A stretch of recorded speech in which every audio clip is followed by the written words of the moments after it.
Title: Fired on Friday, funded by Monday. Daniel never saw it coming. He was 34, living in Toronto, working as a customer service manager for a mid-sized tech company. Not a flashy job, but he was good at it. Reliable, respectful. The kind of guy who trained new hires and stayed late when systems went down. On Friday morning, he logged in like always, coffee in hand, headset on. By noon, an email arrived. Subject line: urgent meeting, attendance required. 15 minutes later, he and 40 others were let go in a video call that lasted less than 5 minutes. No explanation beyond restructuring. No plan B, just a final paycheck, a severance package, and a wave of anxiety. At home, his pregnant wife greeted him with a smile. He smiled back falsely. He didn't tell her right away. He just nodded, kissed her forehead, and went to the bedroom, staring at the wall. By dinner, the weight of it hit. Rent, utilities, baby on the way. No job, no income. He had a bit of savings, but it wasn't built for this. That night, lying awake in the dark, Daniel kept hearing the same thought over and over. What now? The question didn't have an answer yet, but it would, and much sooner than he thought. Friday night was a blur. Daniel didn't cry, didn't yell, just froze. He sat on the couch with the TV on, volume low, staring blankly. His wife eventually went to bed, sensing he needed space. Daniel ordered a large pizza, not because he was hungry, but because it felt like the one thing he could still control. The next morning, Saturday, he tried to be productive. He opened job boards, updated his resume, and searched for openings. After 2 hours, the weight of rejection sank uneven, though no one had rejected him yet. It was just the wave of desperation on those listings. Thousands of applicants slashed salaries, required skills he didn't have. By noon, he gave up. He spent the rest of the day doom-scrolling LinkedIn and watching mindless videos on YouTube. The pizza box stayed open on the coffee table. His wife asked if he wanted to talk. He said, "I'm fine," but clearly wasn't. Sunday morning, while nursing a headache from too much soda and zero sleep, Daniel's phone buzzed. A message from Lucas, an old friend now living in Brazil. "Lucas, bro, sorry to hear about the layoff, but hey, maybe it's time to finally do that thing you always talked about? Remember the YouTube tech tutorials? You've got the gear, you've got the knowledge. Why not now?" Daniel read it twice. That idea's one-day dream had always felt too risky, too unrealistic. He had the camera, the mic, years of experience, but the fear of failing in public? That always held him back. Still, Lucas's words lingered. Daniel stood up, dusted off his laptop, and opened his notes app where he'd stored video ideas for years but never touched. As the morning sun streamed through the window, something shifted. No, he wasn't ready. But maybe, just maybe, ready wasn't required. Maybe all he needed was to start.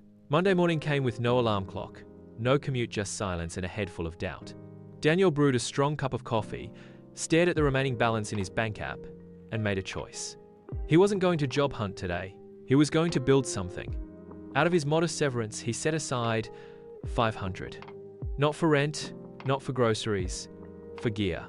By noon, he'd ordered a decent USB mic, a 1008-tip webcam, and purchased a domain, codesimple.com. The idea was simple literally. A YouTube channel for beginners who wanted to learn coding without jargon, pressure, or ego. That evening, he filmed his first video on what is HTML, using his kitchen as a set and his laptop as a teleprompter. No fancy effects. Just him, a clean shirt, and a sincere desire to teach. The upload button was terrifying, but he clicked it. The next morning, Daniel awoke to 3 likes, then 5, then comments. "This helped more than my class. Thanks, man." Sandeep from India. Finally, a tutorial that makes sense. Joyce from Kenya, subscribed. Can't wait for the next one. Mark from the Philippines. Daniel sat up straighter than he had in days.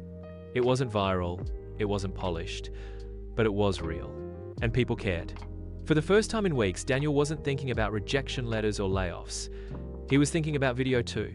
And just like that, fear gave way to fire. The first few weeks after launching Code Simple were filled with hope. But reality didn't wait long to crash the party. Daniel's wife, Sarah, was supportive, but the baby was due in 5 months, and rent didn't care about dreams. The YouTube channel had picked up a slow trickle of subscribers, a few hundred views here and there, Comments from Nigeria, Mexico, even Germany. Encouraging? Yes. Sustainable? Not even close. So, Daniel did what many dreamers do to survive: hustled. He signed up for late-night freelancing gigs on Upwork and Fiverr, building websites for 40 a pop. By day, he recorded and edited tutorial videos. By night, he debugged messy HTML for rushed clients in Australia and the US. He barely slept. Ate cereal for dinner. Skipped outings with friends. It's just a season, he'd say, even when he didn't believe it. Then a small miracle. 2 months in, he posted a video titled, "Learn HTML in 10 minutes, no experience needed." For 3 days, it sat like all the others. Quiet, humble, ignored. But on the 4th day, something shifted. Comments poured in. View counts jumped from 800 to 5, 0, then 20, 0. He refreshed the page so often his browser froze. The video was shared on Reddit, then on Twitter by a tech instructor in Malaysia, then on a blog in South Africa. That night, Daniel sat in awe as his inbox filled with messages. "I've tried coding before and always felt stupid. Your video made me feel smart. Maria, Spain. Using this to teach my students in Lagos. God bless you. Tunda, Nigeria. My 12-year-old now wants to be a developer. Thank you. James. UK still, views didn't pay bills. So Daniel got strategic. He signed up for an affiliate program with a hosting company and added links under his videos. Need a website? Get started with my recommended host. He also created a 5 beginners ebook. Start coding with confidence. Just 20 pages, PDF format. Simple, friendly, practical. He sold it through Gumroad. First week, 8 sales. Second week, 25. Month's end, over 100. It wasn't life-changing money, but it was momentum. He used every dollar earned to buy a ring light, a subscription to a better editing software, a royalty-free music license, and most importantly, hope. One night, after uploading his 20th video, Daniel scrolled through messages from viewers in Brazil, India, New Zealand, and Egypt. So many people are not just watching, but learning. He realized this wasn't just about survival anymore, it was about impact. The world was full of people like him, laid off, lost, unsure where to begin. And somehow, through a tiny screen and a scratchy mic, he was helping them move forward.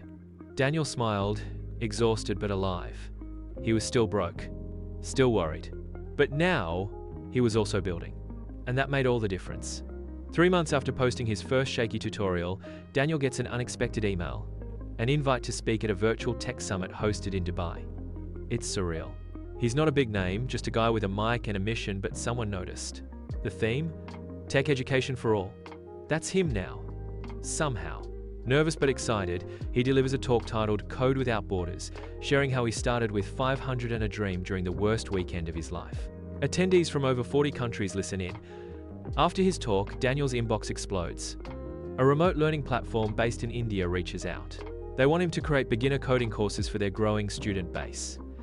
You have a way of making tech feel human, the CEO says. The deal is modest but fair, and most importantly, it covers his rent. With his wife's encouragement and the baby due soon, Daniel takes a bigger leap. He uses his YouTube momentum to launch Code Simple Academy, an online course hub focused on teaching coding in plain, everyday language. No tech jargon, no fluff, just real skills for real people. He prices his courses affordably, 10 to 20, and offers free access to students in lower income regions. His audience, once a trickle, becomes a flood. Thousands sign up from Nigeria, Bangladesh, Mexico, and parts of Eastern Europe. Daniel partners with NGOs to provide scholarships and mentorship programs, expanding his reach further. He's not rich yet, but for the first time, Daniel feels purposeful and secure. He didn't just survive being fired, he turned it into global impact. From doom scrolling to digital empowerment, Daniel's journey proves that setbacks can be launchpads in disguise. Getting fired can feel like the end of the world. For Daniel, that Friday felt like failure, no job, bills piling up, a family to support. But looking back, it wasn't the end at all. It was the start of something new. Sometimes life closes one door only to open another, and it's up to us to step through. One big lesson from Daniel's journey is that side hustles aren't just hobbies. They can grow into full careers if you have passion and persistence. Starting small doesn't mean staying small. His 500 investment wasn't just money spent on equipment, it was an investment in himself and his future. Another truth is the internet breaks down borders. Daniel's channel reached people from Lagos to London, Mumbai to Manila. Your idea, no matter how simple, can solve real problems for people all over the world. Finally, the most valuable thing you can invest in isn't stuff, it's skills. Learn constantly, teach openly, and be ready to adapt. Skills grow and pay off long after gadgets get outdated. You might feel stuck, scared, or unsure right now. I've been there. I know how hard it is to lose your job and wonder what's next. But sometimes, all it takes is a weekend and a decision. A decision to start, whether it's a blog, a YouTube channel, a small shop, or just learning something new. He encourages everyone watching not to wait for the perfect moment or permission from anyone else. Your Monday can start today, right now. It's never too late to create your own path.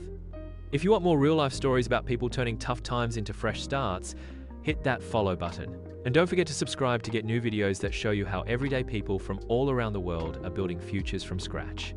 Because no matter where you are, what you've lost, or what's ahead, there's always a way forward.